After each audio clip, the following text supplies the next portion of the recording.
During emergencies, disasters, or even a terrorist event, it is imperative for the local resources as well as the state and federal resources to be able to communicate together and work alongside one another in an event. There are several important mechanisms that can be used in regards to governmental collaboration, which include the incident management system and the incident command system. We also can't forget about the National Incident Management System, NIMS, during these large-scale events and being able to work alongside one another. And during these large-scale events and incidents, it becomes obvious that there will be a need for interaction with each other in order to provide for a more flexible and adaptable management approach in order to overcome the situation at hand. Local government, of course, will be responsible for responding to disasters in their local jurisdictions, but also receiving support from other local agencies, state and federal areas will, of course, be dependent upon the type of incident and how large scale this incident may be. Local governments have to be responsible for their own needs within the first 96 hours of a disaster or an event. Furthermore, local governments are, in essence, the first responders to whatever issue may be occurring within their communities. Oftentimes, federal assistance is slow to arrive and may not be deployed for several days, depending on the type of incident. The federal government and state governments also are there for support and are there for assistance upon arrival, but it is up to the local jurisdiction to make sure that the final decision as to whether or not the intervention is needed with the state and federal governments will take charge of the incident, or if the local government will remain in charge of that specific incident. There is an increase, obviously, in both natural and human-made disasters occurring globally. Disasters will require the emergency management professional to not only have a good academic background, but also have a good professional background as well in order to handle these types of incidents. Leadership and coordination and collaboration all go hand in hand. A good leader will be able to work alongside the other leaders from multiple jurisdictions as well as other government agencies during the course of the event. Working alongside many of the other agencies will also be imperative for receiving multiple resources, being able to create and foster relationships for the next event, and having an overall incident command structure for such emergencies. A good example of collaboration and communication efforts in dealing with emergencies is obviously handling volunteers, having faith-based organizations, as well as the private sector participating. Oftentimes there are many egos that are in the way of performance, and this imposes upon the lack of collaboration that is being sought out by leadership. The National Incident Management System has been developed in order to address some of these shortcomings and issues, including technical issues from the information management and communication systems. Some of the keys to interagency collaboration and communication is being flexible with the responses, as well as being able to work alongside other command personnel. Some of the support functions that may be needed include local jurisdictions, transportation, communication, emergency management, firefighting agencies, as well as search and rescue operations, just to name a few. A recovery effort, in essence, stems from the participation of other private companies, non-governmental organizations, and faith-based organizations.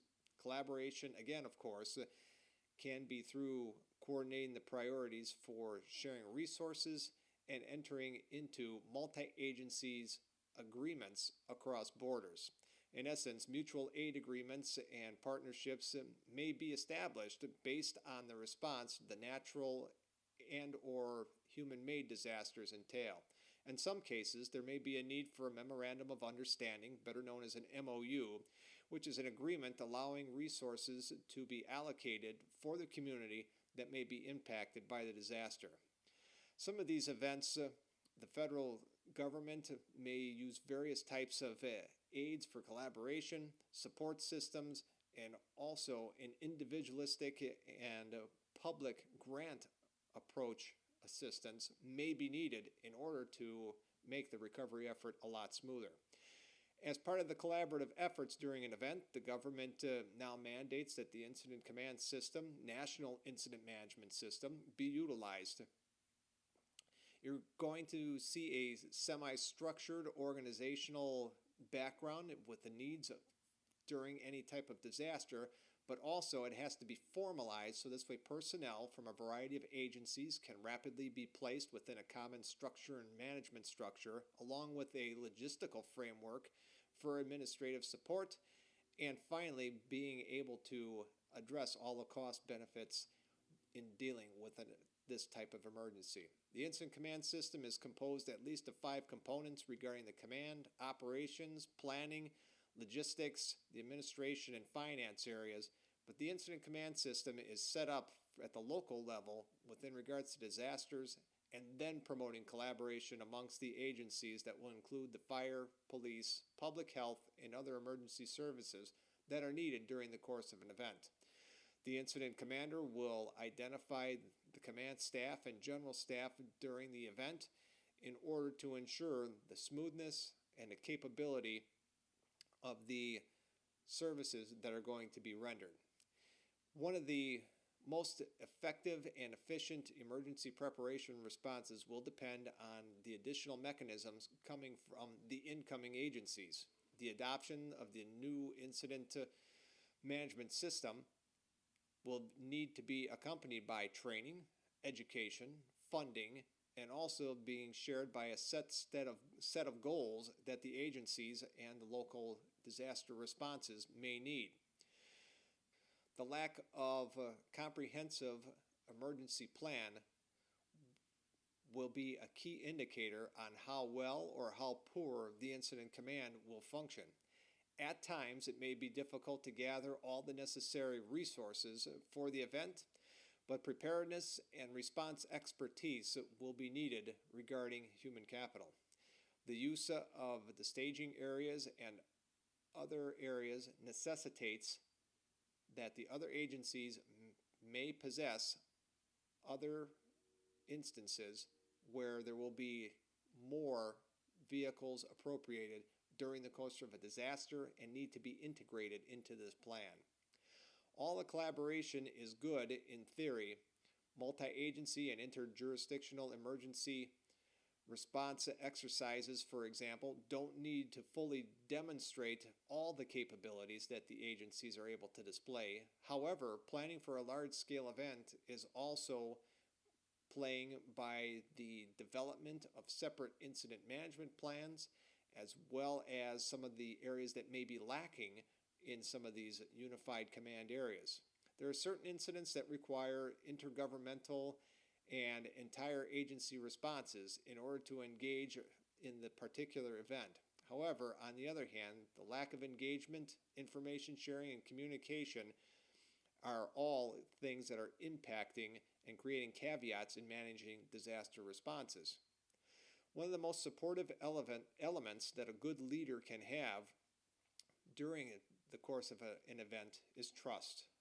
More than anything, having responses from various locations indeed is good for various reasons, but also having that trust from multiple agencies is imperative to success of the overall operation.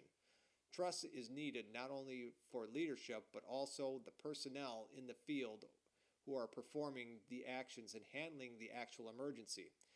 Consequently, it will require many areas in strategies and programs as well as trainings in order to allocate some of this trust, but also building and fostering relationships does happen along the way. One final thought regarding collaboration and communication as it pertains to trust, we have to reflect back on the anthrax attacks in 2001. Throughout that episode, there were many areas in regards to gathering information where policies were different and crossed over different types of boundaries.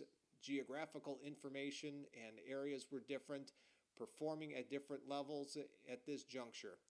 This was a display of new area and new territory for the U.S. Postal Service because this was something that never occurred in the history of the U.S. Postal Service. But at the same time, it created a good opportunity for these agencies to work alongside one another in order to alleviate an issue that may occur.